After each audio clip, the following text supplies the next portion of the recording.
I think. Yeah, let's get it going. So, what's going on, guys? I got my boy Devin Jordan. Devin, what you used to call me when we played?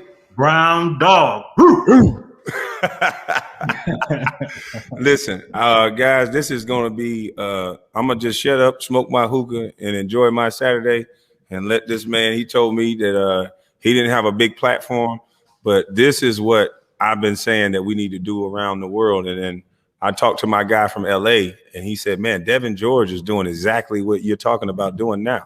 So I'm like, shoot, there's no need to invent the wheel. Let's give this brother a chance at the steering wheel, and let's highlight somebody that the media and nobody is talking about, which is, to me, what he's doing is the stuff we all should do and learn from. This is a true hero. So I'm going to play a clip, and then I'm going to let Devin come in and talk about it. Let me go to the stream, y'all. Hold on. I took advantage of free lunches. I was always in the financial aid. I was one that took from these opportunities. And so it's only right for me to feel like I need to refill these pots back up. So I started my nonprofit Building Blocks. I'm a retired NBA veteran. I now do community work and real estate development. Everyone has humble beginnings. We're going to North Minneapolis, where I was born and raised. Yeah, just right here in the corner. This is where my dad still lives. This is the house I grew up in. The neighborhood had a lot of obstacles. There's crime, obviously, drugs. The overall goal is to get the families out of survival mode. Housing is the foundation with everything. One thing isn't going to just change it all, but as you start to see 3, 4, 5 kids starting to change, get opportunities, 3 or 4 families starting to change, their income's changing, they're buying a house. That's the ripple effect that happens. And then they pass it on. People are more excited about this building I put up, more so than anything I've done on the basketball court. I'm a single mom with 4 kids, 2 girls, 2 boys. I have a resident, Maisha, that's in the building right now, went through a divorce, lost a job, had a real life situation stuff come up.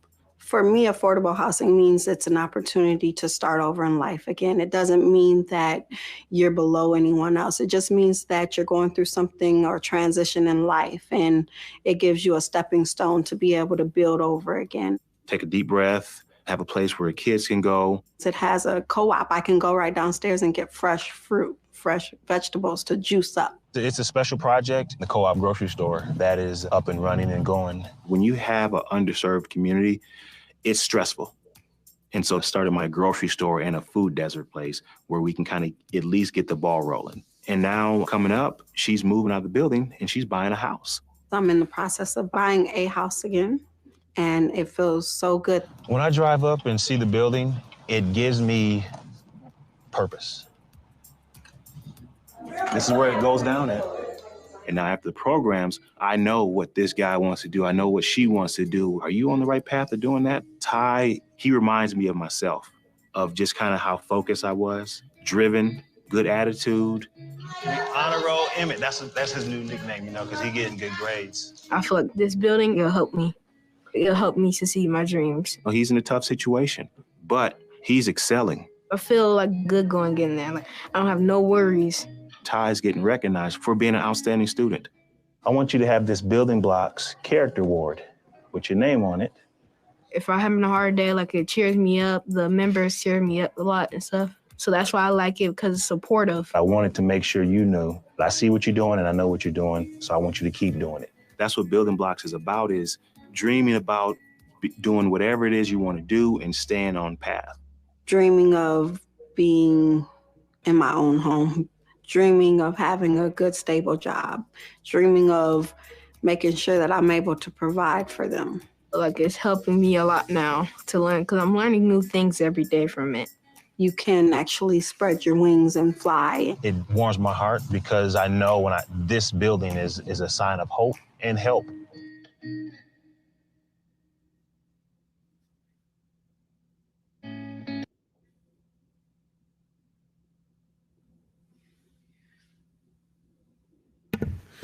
Hey, man, I'm talking about you've been doing that since 2018, and not one news station, not one syndicated radio station, not one Stephen A. Smith put you on there.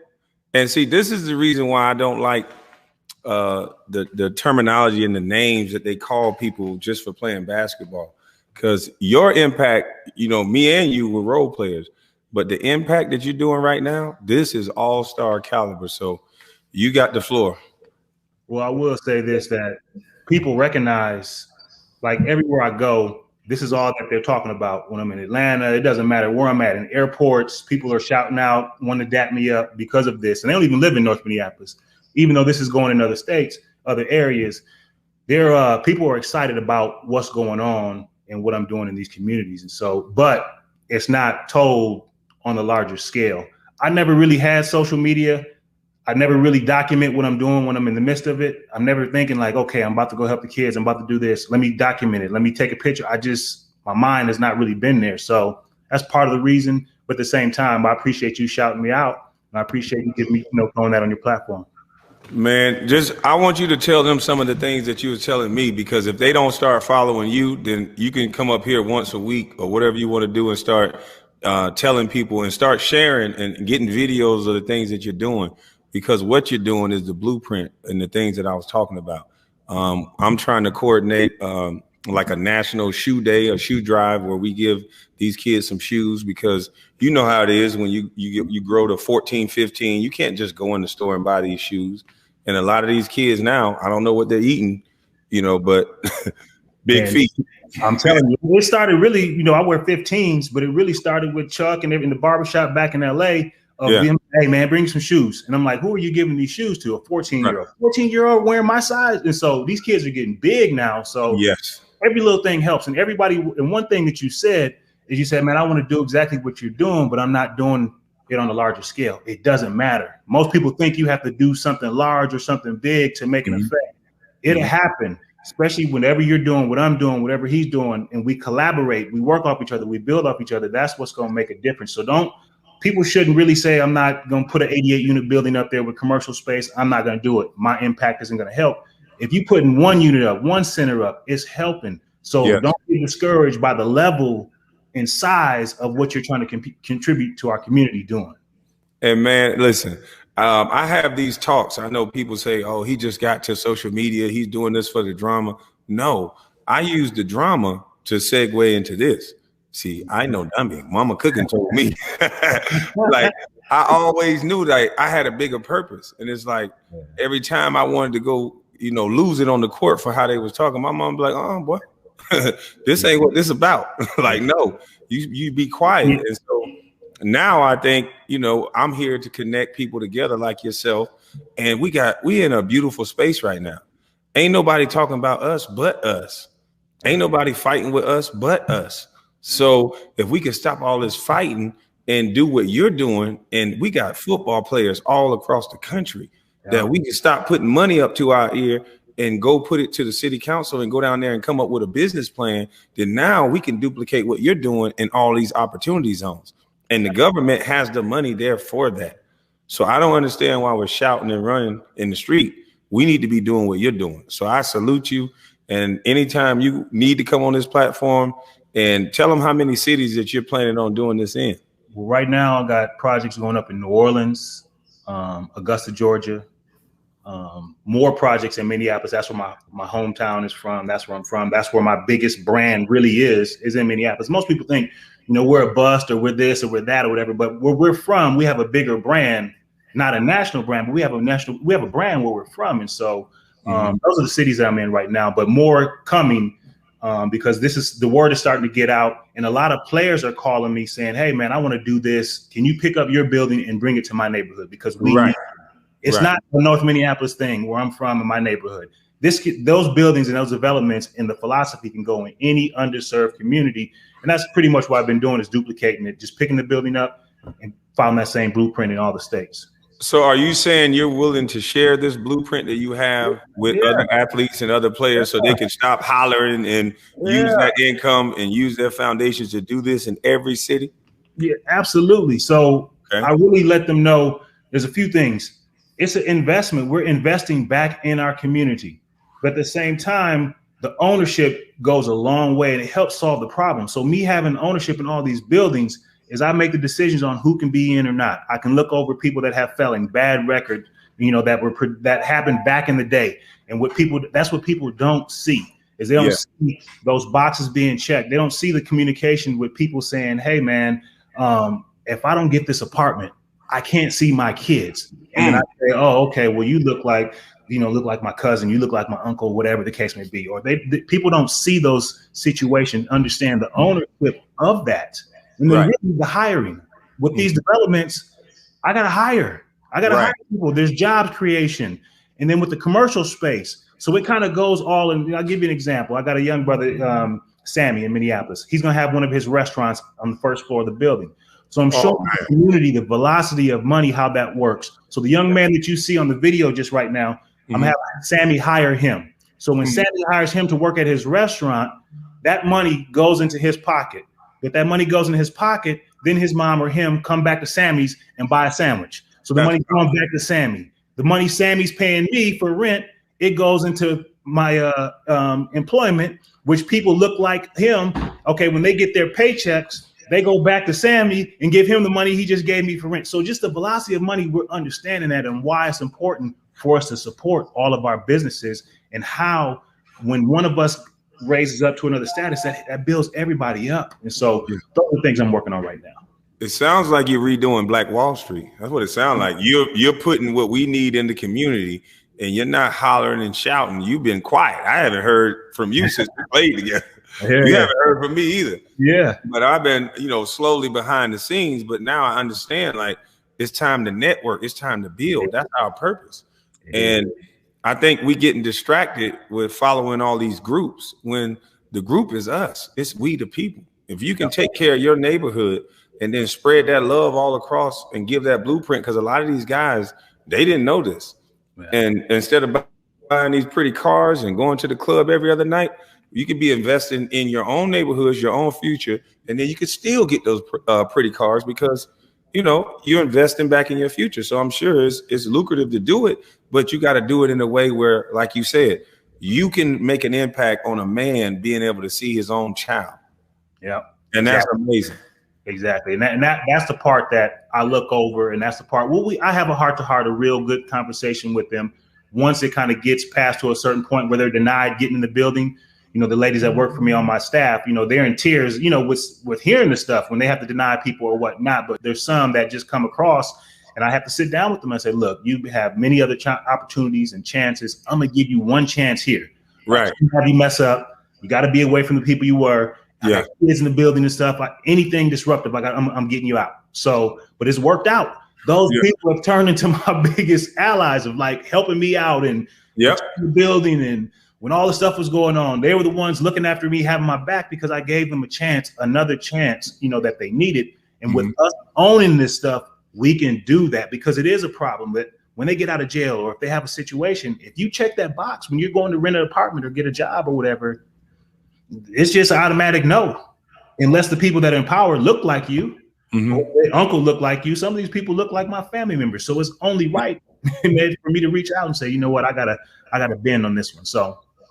So how did you get like this? How did you stay connected to this passion of being able to give back? Because it seemed like it's never the guy that they prop up in position that, like you said, you don't have a big social media following, but what you're doing seems like it's way more effective than what we've been doing. So how did you get like that, and what centered you to get like this? Well, really, it was just combining with everything that we went through, and everyone knows, us playing in the NBA, people see commercials on there, the Read Do Achieves, and we're handing out turkeys. People understand those are mandatory events that we have to do. Come on. Mandatory events is getting to these communities because the NBA recognizes that these communities or underserved communities support our league and support us so much. It's only right for us to make us get back out in these communities. So seeing that, what it did to a child, for me, a Laker, to come in and read a 30-minute book to a kid, of hearing what that did to him all year long. A Laker came and read a book to me, and it was really 30 minutes of my time reading a book and we leave. But what that did to kids, so all those things. Then every summer I come home I saw my neighborhood just going down and getting worse. Yeah. More boarded up buildings, more people sitting in the corners, more crime. And then my dad, he always had the same attitude. My dad's from Mississippi, so he had this attitude. It don't matter what the media is saying. So that's the downside. It don't matter what the media is saying. It don't matter what the people are saying. It don't matter what your coach is saying, what the owner is saying. He used to ask me, "Are they late?" And I'm like, "Dad, what do you mean? Are they late?" Because he saw that check for mama. That check. I said, "No, they late the check." And he was like, "You sit your ass on that bench and you shut your mouth. You know what I mean? You ain't got no problem. You just sit there, So that's really why I kind of stayed in. That's probably what people say. Well, why this man stayed so quiet for 20 years, man? No, this is our job. We got a job to do. And then one more to your point. I'm jumping around, but to your point, the disappointment when there's not enough Jalen Rose in the world that understands how hard it is being a role player, how hard it is being in that fraternity, how hard it is to last 11 and 12 years. They don't understand. There's a draft of 60 people per year to get a chance to get a new job. Only half of them even make it.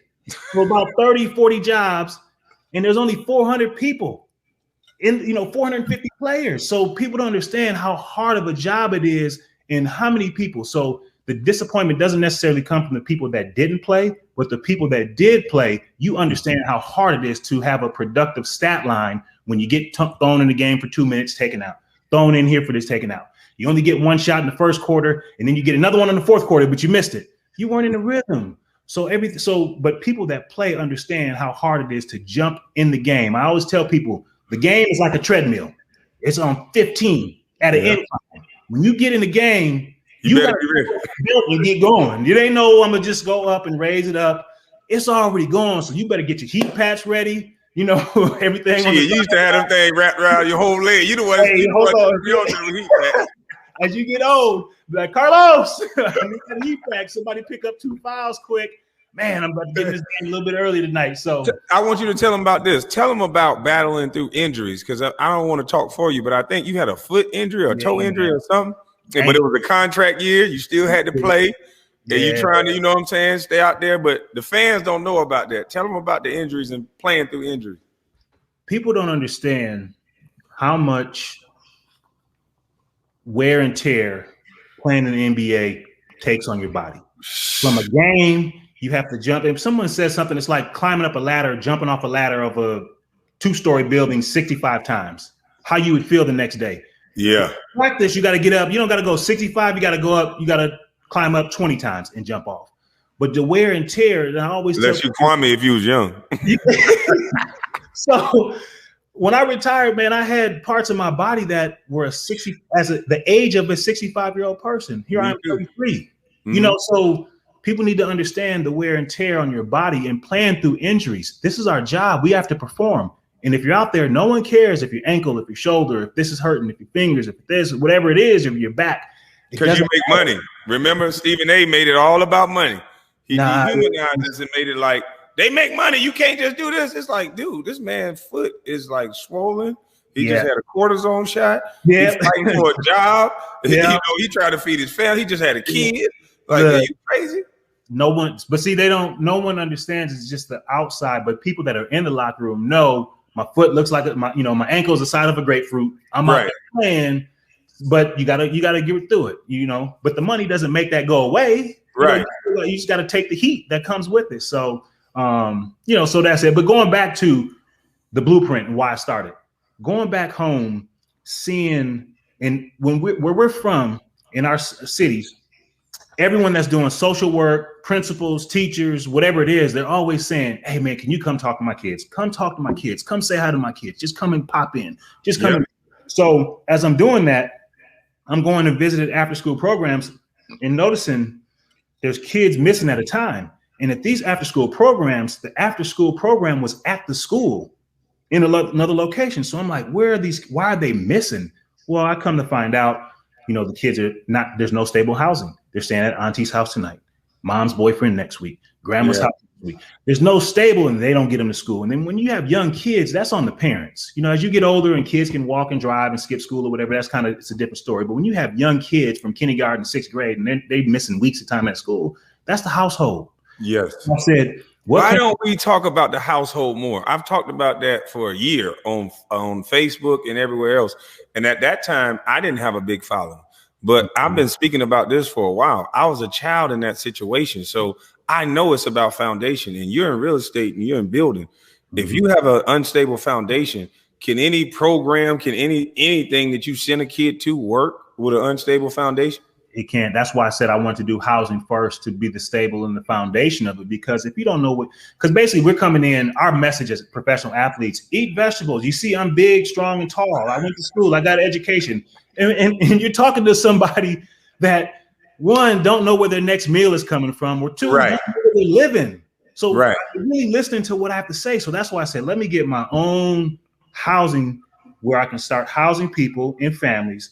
And then the message that they get, they can start hearing what I'm saying. The people I bring in to speak or talk or give them examples, they can hear it because they're out of their survival mode of like, where's my next meal coming from? So when the kids come in, the video you saw, when the kids come in at 3 o'clock, I feed them snack. Yes, that's important. They're hungry. They're hungry. Yes. I feed them snack. And then I had such a small space, I had to split the younger kids and the older kids up. But at 5 o'clock, I fed them all. And then they go upstairs and go home. So I give them snack. And then at 5 o'clock, I feed them dinner every day. They go home. Yeah. So those type of things is what, what goes on. But that's really why I started. And that's the blueprint of really why I started, because the housing situation needs to be addressed first, because you can't concentrate on anything else if you don't know where you're living or your next meal is coming from. Education and eating green beans and vegetables, ain't nobody really trying to hear what you're saying on that. So that's why I started focusing more in on the affordable housing with the services in the commercial space.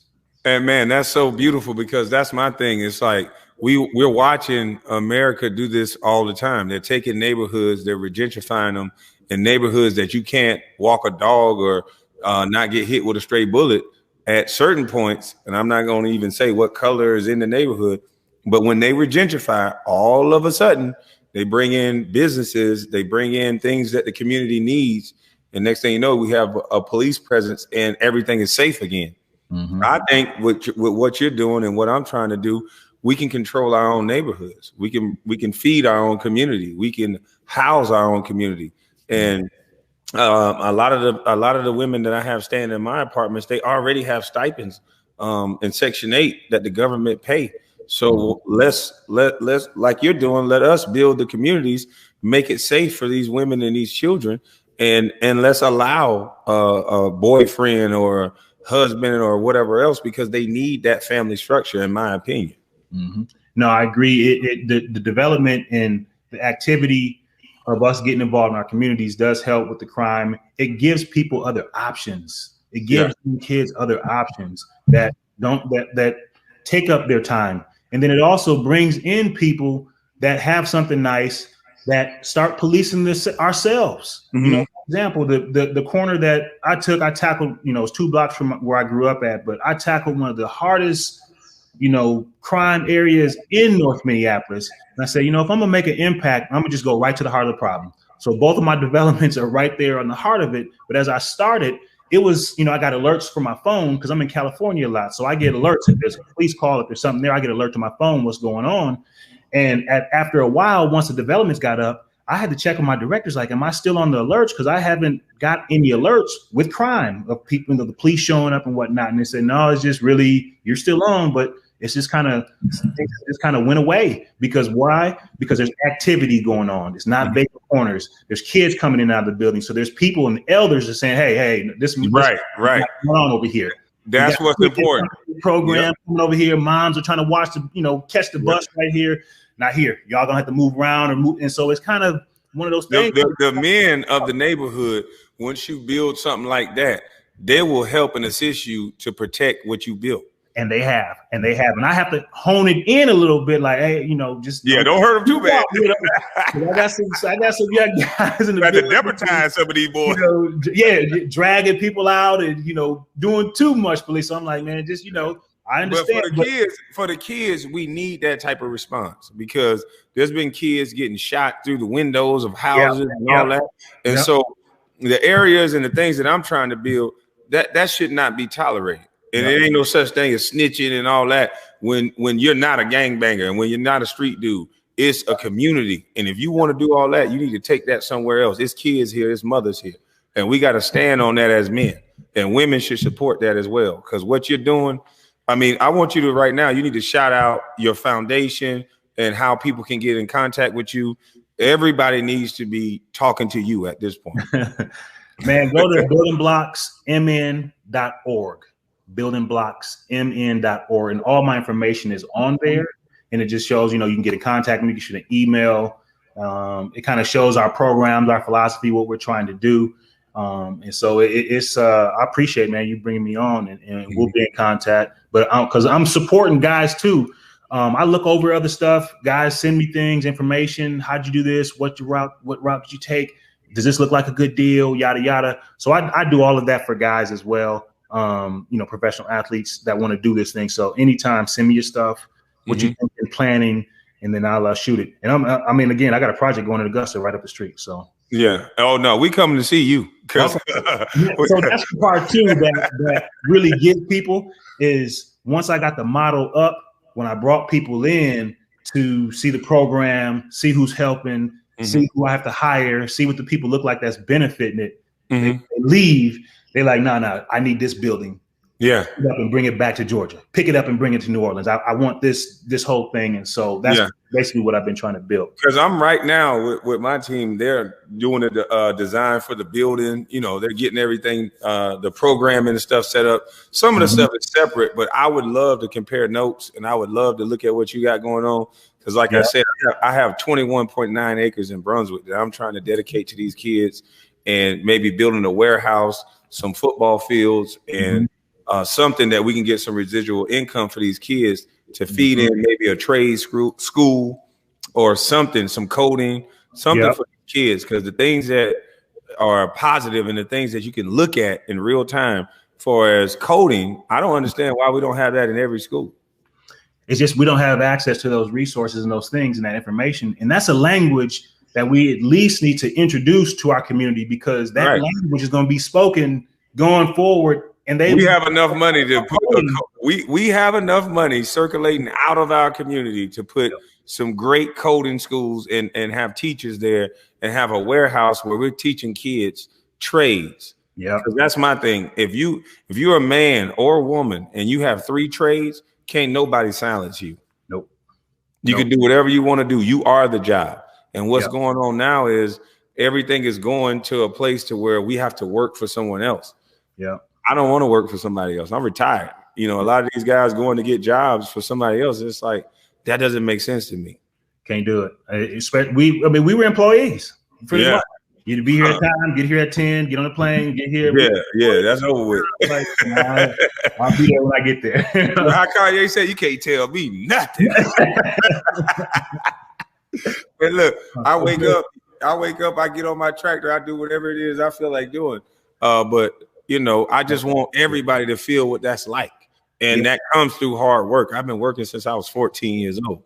And it seems like you was raised by an old school man like that. Because I was raised like that as well. That blue collar man that, no matter the circumstance, no matter what you're faced with, that's why I can stay quiet for so long. Yeah. I give praise to my mama's cooking because she gave me discernment. Yeah. But a man gave me that strength and that manhood that you don't have to overreact. And a lot of young men now, they're overreacting to things. Yeah, and that's the problem I see. They don't know how to have a healthy dialogue without coming into the conversation with microaggressions. Yeah, and again, it's like, again, my father, I talked to him after every game, and he would critique whether I got in the game or not. If I didn't play, he's like, you didn't cheer loud enough. He's like, you didn't cheer loud. I'm like, man, I want to get traded. I want to do this and that. He told me, he said, baby, you sit your ass. He's gonna throw you shit, your goddamn mouth. And he hung up on me. He said, we ain't got no problems. He said, call me when we got a problem. So he used to be on me every game. And, he used to be, in Minnesota, they 2 hours. So the game ain't really starting until 9:30 anyway. So yeah. But that's what we need, collaborating, bro. Collaborate. Man, we gonna blow you up so big because man, I want to have you on here every day because I know your personality. You was always funny as hell. And when the times when shit was getting rough and people wasn't talking to us, we would lose a game. You always had that smile. You always had, oh no. I'm like, this motherfucker here crazy.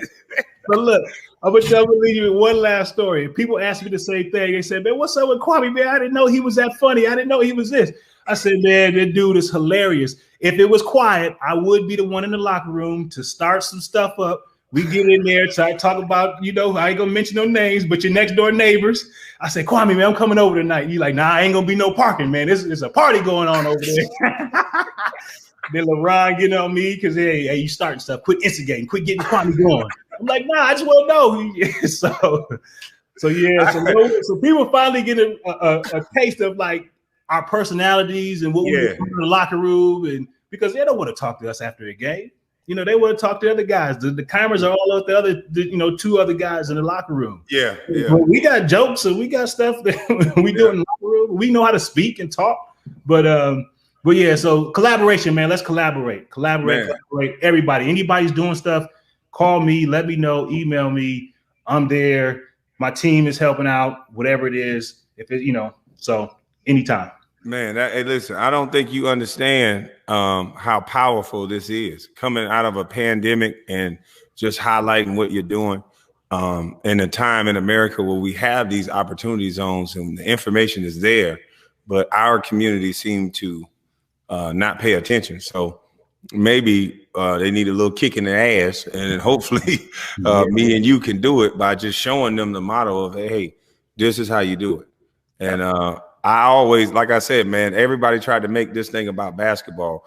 You know me. Did I walk around like I was just a sad puppy and I was just mad about being a bust? Or how was it? You had us in the locker room rolling. So I mean, but people don't understand the outside world. That's not. They don't understand. We with each other every day, morning, noon, night, on the plane, in the city, that city. So we with each other more than our families. And sometimes we can't stand it, goddamn each other. Yeah, for real. But just like brothers, brothers fight, people fight, whatever it is, what it is. But I think what you're doing is giving a light or a glimpse into like kind of the stuff that happened in the locker room, how we talk in the locker room, how we cap in the locker room, how we joking with each other. It's a long, it's a long season. So shout out to you, man. Keep doing what you're doing. Yes, sir. Keep taking the bullets for everybody else. You're standing up, saying what other people want to say about whatever mainstream media, but whatever's going on. Yeah. Just like the other brother that works in the manosphere, the Kevin Samuel, man, he getting support like crazy. Why? Yeah. Because he's saying stuff, people that can't say stuff. Yeah. So they just gonna keep going. So, wait, when you say can't, what's stopping them from saying it? Get the cancel culture. If somebody else that has a job or don't have their own ownership or whatever the case may be, that get on social media, that work for somebody, they'll get canceled. So what they do, they got somebody that said, I'll take the bullets for y'all. I'll stand up and say what you can't say. So when he does that, they just go ahead, keep pushing them, donate, super chat, do what they need to do because he's speaking for people. So how is this a free America if you're saying that we can say whatever, but that's kind of like those fake practices that's not mandatory, but bring your ass on. Y'all can have a lift session if you want to, Chip Schaefer. Bring your ass to the lift session. Oh, you shout out Chip. Yeah. Shout out Chip Schaefer. We don't have no practice, but some of these guys that ain't been playing like 30 minutes or more, they almost point at you like y'all better have y'all ass here on the day off. You don't have to be here, but it's volunteer. It's like, you don't have to be here, but look at you like you should. But yeah, so man, I think it's the time is now to seize the moment, bring us together. But we have to. Men got to stand up. We got to go back. We build the infrastructure in America. What Kevin Samuels keeps saying is something that is so true. We got to understand that as men, you can't be no little fucking, I don't want to, but fuck it. You can't be no little fucking little puppy. You got to be that grizzly bear, that lion that you are. And if it's being independent, if it's learning a trade, if it's might not go to college because this job can get me fired. The main thing that I love about being retired is that I can do what I want. Mm-hmm. I don't represent anybody but myself and my family and my name. So that's why I didn't let them play with my name. Now that I don't have a company that owns my likeness, somehow keep running ads, destroying my likeness. But what I will say, I'll give most men, middle-class men, a pass that don't want to get canceled because in some form, Kwame, we did it ourselves. We shut our mouth. We let everybody talk about us. You know what I mean? Say what you want to say. Print what you want to print. Call me a bus. Call me a dog. Whatever. I'm gonna shut my mouth. I'm not gonna mess my check up. Yeah, we're doing the same thing because some of these guys, if they say something, the stuff that Kevin Samuels say, and go back to work, they might not have a job. So then how do we combat that? Do we as men stop supporting companies that support cancel culture? Because we have to stop this at some point. We cannot allow companies to cancel people for saying things in America. We can't do it. Yeah. So we got to come together and find a way to create a network of jobs to where if you're going to cancel this person, we're going to give them a job that they're going to make steal some good money where they can stand up like a man, because we have to be able to have conversations. And what they're doing now is through jobs, they're controlling people. Through likes and shares on Facebook, we all deal with who we like. If a person has 20 million followers, regardless of if you challenge a person with 20 million followers and we're smaller than them, because they like them and don't like you, oh, it's on for you. They're going to find out everything about you. And regardless of what you're saying, you could be saying whatever you want to say, and it could be absolutely right, but they don't want to hear it because they don't like you. Yeah. And I think that's making people the most uneducated people in the world. You have to have conversation. Yeah. Yeah. But what I will say, the few people like you, like Kevin Samuels, jumping out in the support is speaking for itself. It's not necessarily, I think a little bit of it is the drama. People enjoy the drama. People enjoy the joke and going back and forth. But at the end of the day, I think it's a lot of people supporting because they've been wanting to say this for so long. Yeah. So I'm going to pass on what I wanted to say through you. Kevin Samuels been saying what a lot of men want to say for a long time. They're just going to pass him on. Yeah, keep saying it. Keep saying it. I'm doing whatever I need to do. If you see in some of his chat line, protect this man at all costs. That's what they said about me too now. Protect this man. So you know what? I gotta protect my sponsors. Since they like the drama, I gotta say this for my sponsors. Damn you, Becky, with the good hair, and I want to jump up and down on your ass like a trampoline, boy. Go ahead, say what you got to say. So they love the drama. I got to give them the drama so they can listen. You can't keep talking all that smart shit, and I can't tell them that I don't want to stump this nigga. Like, never mind. Go ahead. I'm toxic. Yeah, I mean, mixing a little bit of both. A little bit of drama, give them a little bit of both, but at the same time, sneak in the message. Give them a little drama, sneak in the message. You know what I mean? Do a little bit of both. Don't just go all positive message. Don't go all this, because that's not what's going to get a lot of people's attention. So when we feel like how do we grab them and then say it. Damn you, finger wave. Go ahead. What you guys say? Now look, look, you got me on here with you. Hey, listen. Devin has nothing to do with what I have to say. He did something he shouldn't have did. So I'm going to use him as comic relief for the entire time that I do YouTube or a podcast. He invited me to his, you know what? And I think that's a little too far. You know me, I've never done that. No man should ever do that. So he should be the butt of all jokes. So, you know, I'm going to make him the butt of all jokes. So, and CB4, I'm going to let him go because he's CB4. So. Yeah, but at one point, I think as opposed to fighting, when is the collaboration going to happen? Well, with Matt, as soon as he let me jump up and down on him like a trampoline for what he said, we can collaborate. Jack, as soon as he stopped playing tough and being gangster on the back end and then not being a man, because I talk to them gentlemen like a man. If me and you were teammates just like me and him, so I would think that if I can hit you on the behind the scenes and say, yo, bro, that was a little too far. And as you know, you're doing business, same thing that Stephen A. do. He docks people. Saying what he's saying about that young man, Andrew Wiggins, you know, I wouldn't trade him for a box of cereal. Those things the companies listen to him. That's 8 million people who heard that. And they're saying that's not personal.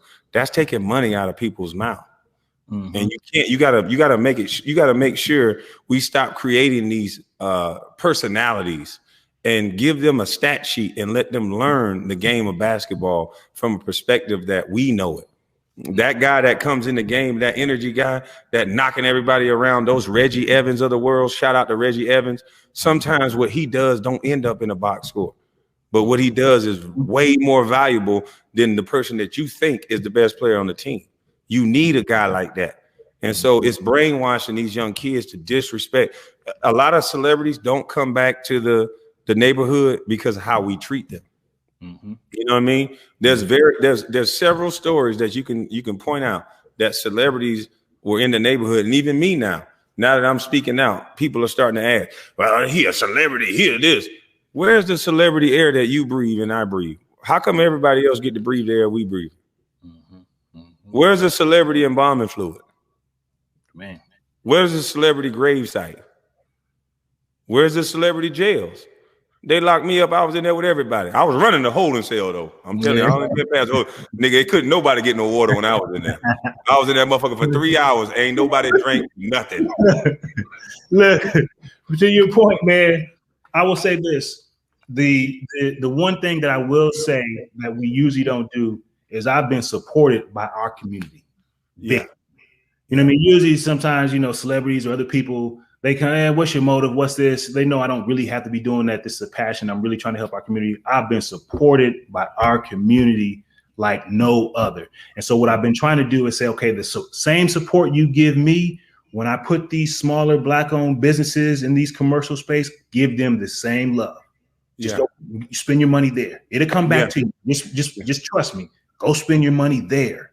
And so that's what I've been kind of pushing, with my developments as well. So how did you avoid, is it because, I don't know, because I get I've opened up restaurants, I've opened up different things. And a lot of times people say, or I hear the chatter in the neighborhood, I'm not going to help him get no more money. He already got money.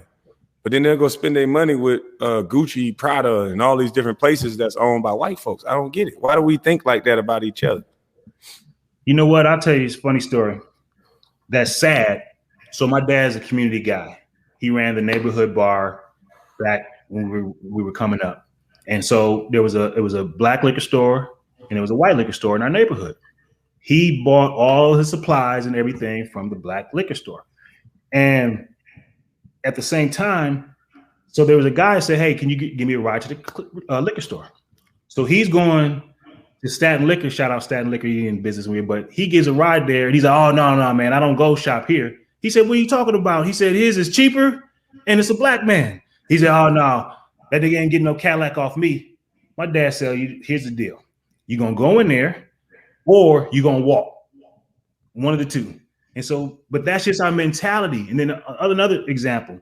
So my dad had the bar, but there was a guy, Leland, on the outskirts of North Minneapolis that had chicken wings that everyone loved. So my dad would go get Leland's chicken wings, let him bring it in there, collect all the money, give every dime back to Leland.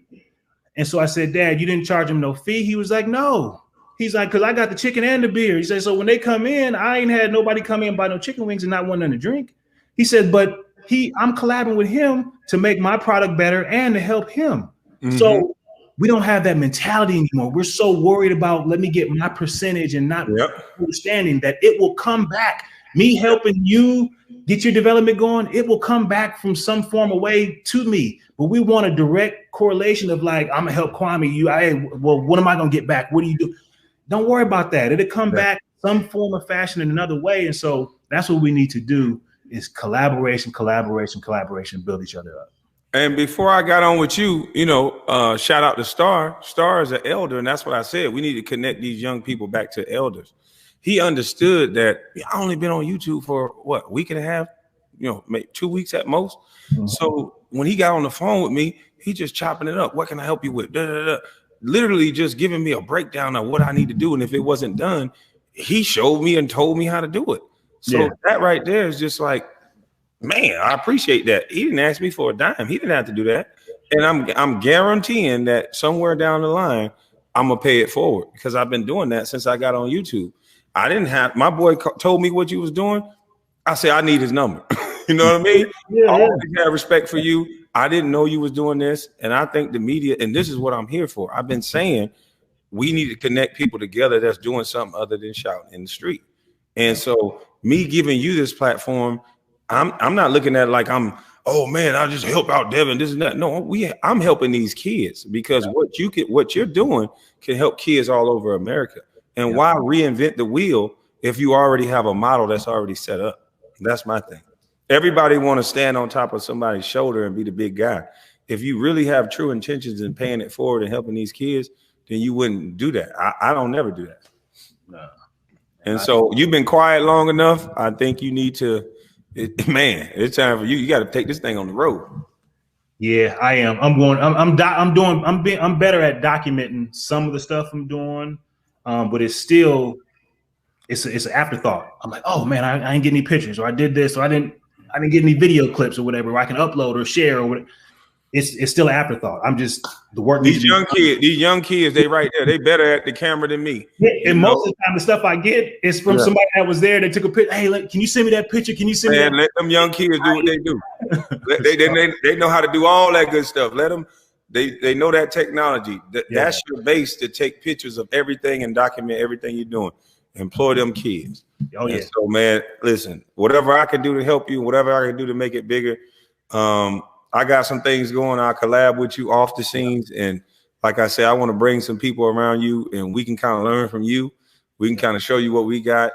We got some guys that got some drone skills that can do all kind of stuff. So, like I said, shout out to the Real Foundation. Y'all can go look her up. She was on TED Talk. She's recovered. She's been clean, I think 9 or 10 years. So she has a passion. She don't like to call them sober houses. She's like to call them extended care because she really does have a passion for these young ladies and giving them home ownership. Because like you said, I never knew that if you get a felony that some apartments you can't even rent, that sometimes you can have the money and you can't even buy a house. So because people don't want you in the neighborhood. So that you check that box is yeah. It's almost forcing you in a situation to fail. So we got to combat that. And we got to there's no way we can have kids out of whack and adults that's trying to get themselves back on track out of whack. How can you expect society to get back to some type of normalcy? So man, I respect what you're doing. I look at it this way. My last point of that felon box, whether you get a job or you get housing, I look at it this way. If I'm taking a chance, regardless of who I rent to, so a person that has the felon box checked, that hadn't did anything, been clean, they got letters of recommendation from their employer, they haven't been on time, they show up, they've been on time every day. Okay, is that a risk? Or someone that doesn't have that box checked, they've just been getting away with stuff. That's right. So there is no formula of saying, hey, if you don't have that box checked, you're gonna be the best resident. So you just got to go with your gut and understand that I have to do override enough of these to make an impact in my community of overriding these felons, giving people houses, giving them jobs and whatnot. So, but again, this blueprint, you can have it. Everybody have it. It's proven. It works. The cities love it because it's cleaning areas up. It's putting these developments back on the tax records. And I make them contribute as well. I make the cities partner with me. That's what I've been trying to say. Yes. Partner with me. I'm going to do a job for you. I'm going to help you out. I'm going to clean this area up. I'm going to give some people jobs. I'm going to give housing. There's a long list of people don't know where they're going to put people in housing. People housing stuff. So with that being said, I need some help on this end. So, but that's on that. Tell people one more time how to get in contact with you. Tell them your Instagram, your Facebook, just all your social media, your donate, how they can donate to you. Your cash app or your foundation, tell them everything, man, because what you're doing is beautiful. Yeah, go to buildingblocksmn.org and you can donate there through Building Blocks. We're a 501c3 since 2011.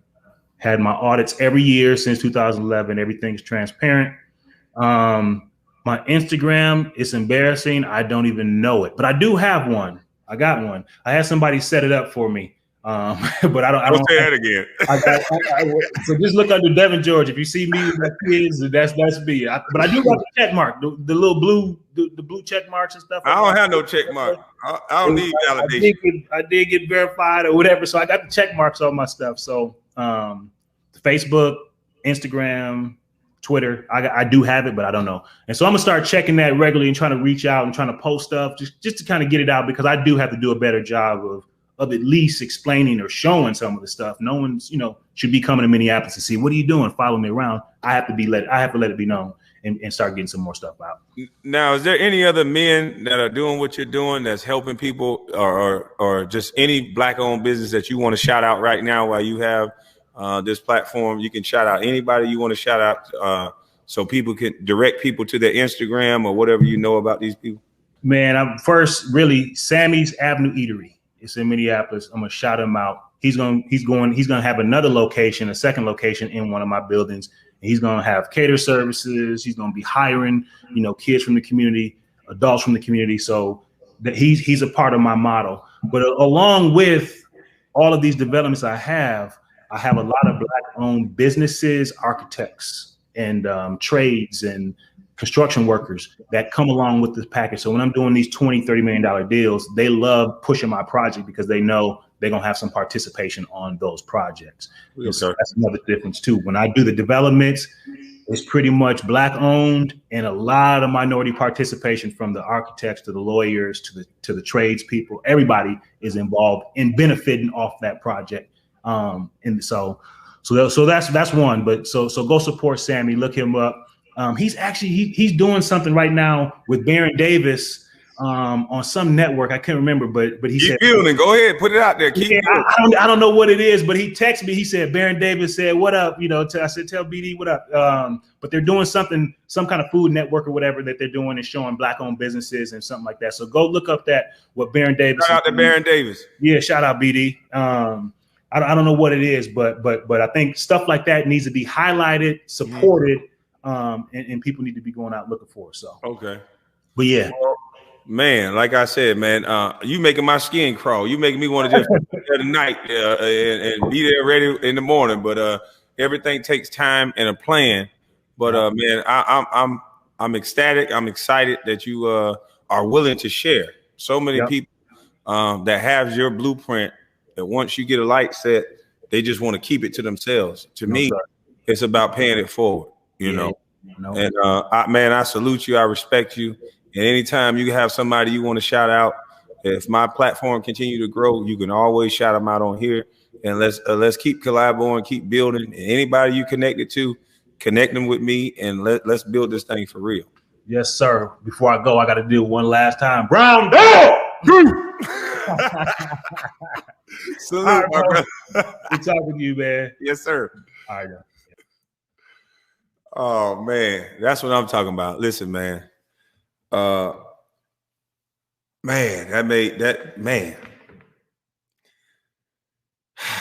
man. I don't know about y'all, man, but that to know the struggle and to actually witness what this young man went through, and to see my shortcomings, he saw them. I saw his. I saw the way he persevered and battled through injury, through pain. And those are the stories I want to highlight, not some guy who never did it, who don't understand that it's more than basketball. Devin George, myself, we're not considered great basketball players. That doesn't mean we're not great people. And we have to stop dealing with who we like. We have to deal with the people and deal with everybody, really, but deal with the people that's putting out something positive for these kids. If these kids are our future, then that should be everybody's focus. We got to stop talking so much and figure out why things are the way they are. And I think a lot of adults are getting in the way. They are orchestrating chaos. I didn't come to YouTube to argue all day. I'm going to call Becky with the good hair and CB4 every now and again. But at the end of the day, those young brothers should have apologized. And I gave them ample opportunity. Stephen A. Snitch, I want to find out why you was at those colleges. I think I've always been a different type of thinker. And I think somebody put you on me, boy. And I think we're going to find out soon enough why you was at those colleges and what you was teaching those kids. And shout out to all YouTubers. I know that my algorithms is what you guys are looking at. And I'm sorry that that's all you guys focus on. But I knew when I got a platform, and I had a platform before, so this is not new to me, but it seems like somebody tried to make sure I didn't have one, kind of like they're doing now. So while I'm here and when I get my podcast, you're going to see more of this. You're going to see more building. You're going to see more men come together and not enjoy the demise and the slander of Black men. I think we can see the difference between Chad Wheeler and his alleged situation compared to Ray Rice and his alleged situation. And I'm saying alleged because I'm starting to learn a little more about this YouTube thing. And there's been a lot of disrespect going on amongst black men. And there's been all-out attack in the media. It seems like every black male has been doxxed. If you go through the list of black men, you're talking about things that they have done off of the field of play or off the hardwood, and those become the reason why they don't get in the Hall of Fame, or they're looked at as whatever you label them as. And I don't think it should be all encompassing. A man has various attitudes and feelings, and just we're different. You know, women are able to be full women. They're able to be grown. They're able to get on the internet and curse, challenge people, judge people. Men are placed in this box where the higher up the man is and the more respectable the man is, I think he's being cloaked down to be a certain way. And that's never good. Now the only men that can be full men is the thugs, the niggas that don't have a job and don't give a fuck. So that's why I say fuck you. And I understand that you guys don't care about the way somebody speak. You can see that in the music. You can see that in the music. Nobody cares about somebody cursing. If we put a beat to me cursing, you'll like it. Somebody did a Machiavelli beat to something I said. Shout out to whoever that was. That editing was beautiful. Shout out to the young lady that keep editing. I wrote it down somewhere. Hold on, because I ain't everybody scrimping with me all of a sudden, but I'm just a little bitty bust, so I don't know why everybody arguing with me. Let's see, it's something with an S, Sack Life or some shit. Hold on, I got my little notes. What I do with it? Yeah, a lot of shit been going on. She know who I'm talking about. Shit, I shouted her out in the last video.